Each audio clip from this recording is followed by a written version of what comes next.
The UK's wildlife is good enough to rival any place on earth.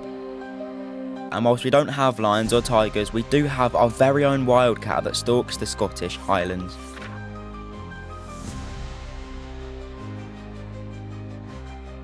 Today I'm here at the British Wildlife Centre, hoping to find that exact animal, along with other UK wildlife you've most likely never seen.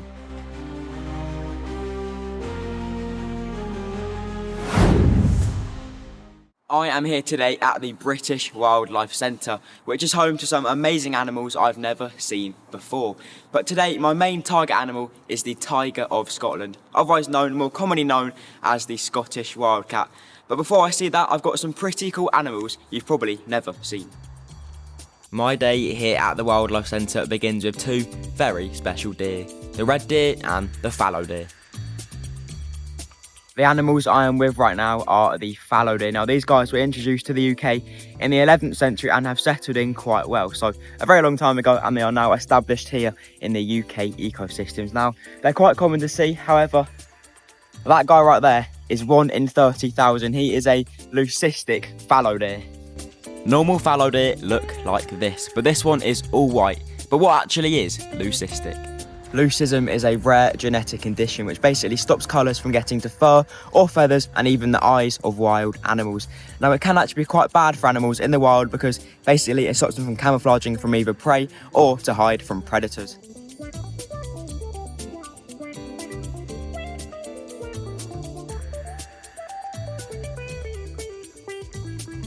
It's winter here in the UK, meaning these fallow deer are basically just brown in colour. However, during the summer, they do become much more recognisable with the white spots all over their body. After admiring that wonderful leucistic fallow deer and the rest of his herd, my attention shifted to two red deer stags. This antler clashing behaviour is common around October time, but to see it in February is way more unusual. But last October, Zach was lucky enough to witness this in London. This was the red deer I witnessed at Bushy Park, right in the middle of London. This behaviour takes place between red deer stags to have the right to breed with females, and it is certainly pretty brutal.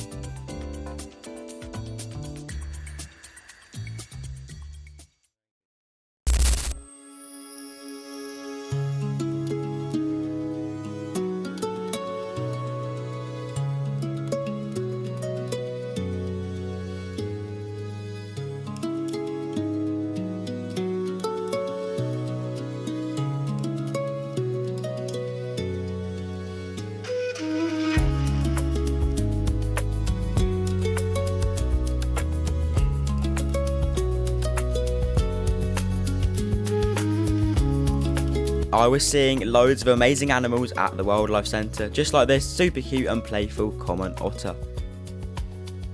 But it wasn't long before I saw this, one of the otter's cousins. In this enclosure right now is an amazing animal called the polecat. Now these guys are in the mustelid family, which means they are related to otters, badgers, weasels. Now these guys were very rare in the UK, but now their populations are going up, especially in the Midlands. They also love a little bit of digging. You can also see loads and loads of different holes in their enclosure, and when I was filming this guy, he kept going in and out of them, and I just didn't know where he was going to end up. An absolutely unbelievable animal. The polecat is certainly one of the best animals I've seen here today.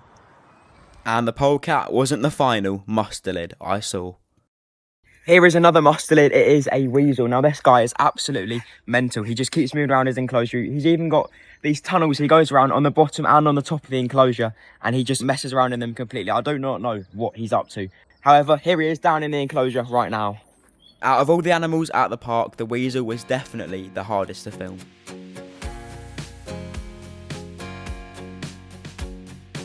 And the only way to film him was through his tunnel network. I'm expecting this guy to keep running up and down this tunnel right here. There he is, he's right at the end. Look. When I saw this weasel up close, I just could not believe how small he was. In fact, weasels are some of the UK's smallest carnivores, with bodies up to around 17 centimetres long. Weasels make up for their tiny size while being exceptionally aggressive predators. and have actually been known to kill things as large as rabbits and even rats. Weasels are some of the most playful, energetic and feisty predators, which can kill things way larger than themselves, an absolute honour to see.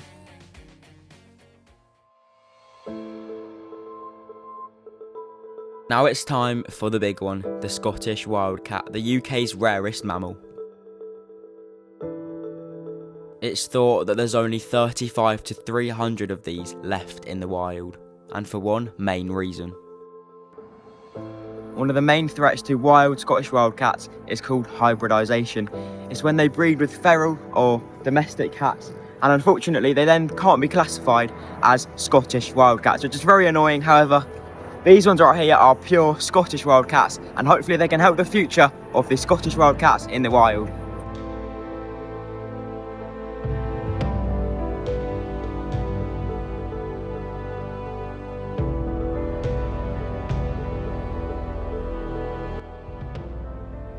He's actually a lot bigger than I thought. If you compare that to a domestic normal cat, definitely is at least double the size. Male Scottish wildcats can get up to 1 metre in length. They are opportunistic predators and will feed on anything from rabbits and rats to birds and frogs by stalking their prey and camouflaging excellently with their surroundings.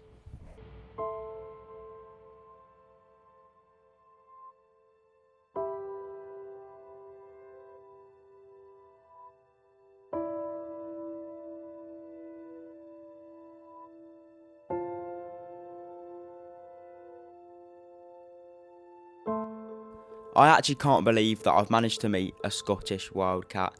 It's an absolutely stunning animal, and one I hope will thrive in the Scottish Highlands for not only my lifetime, but for thousands of years in the future.